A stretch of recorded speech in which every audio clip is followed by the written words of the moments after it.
The Earth is the only place in the entire solar system where you can stand and watch a total solar eclipse.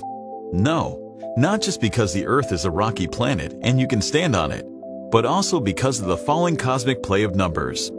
The Moon is 400 times closer to the Earth than the Sun, but at the same time, its diameter is 400 times smaller than the Sun. These two factors cancel out each other exactly, and hence we get to see a total solar eclipse from the Earth.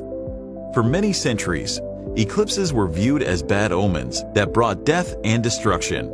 But for scientists, solar eclipses have proven to be good friends.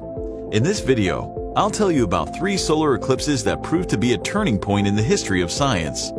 Stay with me till the end, and you'll see how an alignment of these 3 celestial bodies can change our understanding of the cosmos. This man needs no introduction. He was one of the smartest people to walk the planet. Though he regarded Isaac Newton as his idol, Einstein was not convinced with Newton's idea of gravity. Einstein spent a decade formulating his theory of general relativity that describes gravity as a curvature in space-time.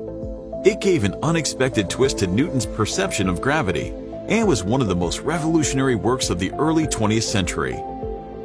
But no matter how magnificent a theory is, it is still just a theory unless experiments verify it. And same was the case with Einstein's theory of general relativity.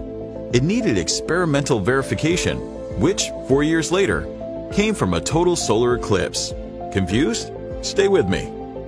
One of the most vital predictions of general relativity is that gravity bends light. Whenever a light beam passes by a massive object such as a star, it gets deflected by the star's gravity.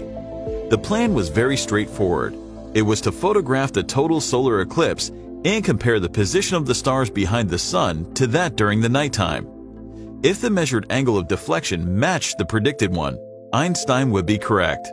The first attempt to photograph the eclipse was made in 1914, but because of World War I, the team of astronomers could not capture the eclipse. Eventually, on 19th May 1919, Arthur Eddington successfully photographed a total solar eclipse, thus verifying Einstein's general relativity.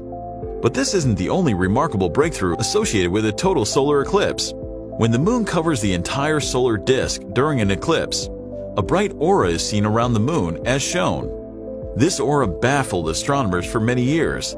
They believed that it was an outcome of sunlight reflecting off the Moon's atmosphere.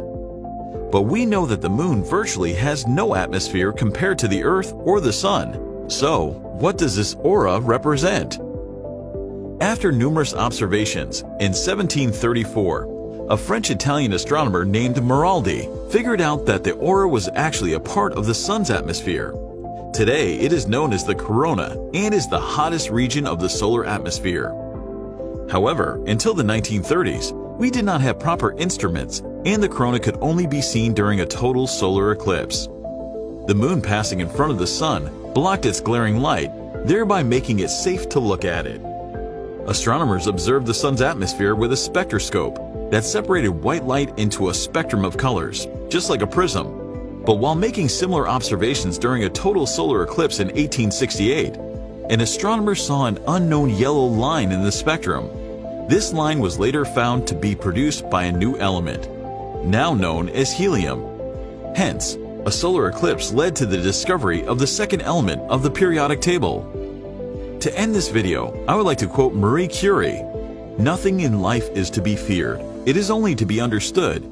Now is the time to understand more so that we may fear less." Do share this video with your friends and follow our page for more such videos on science.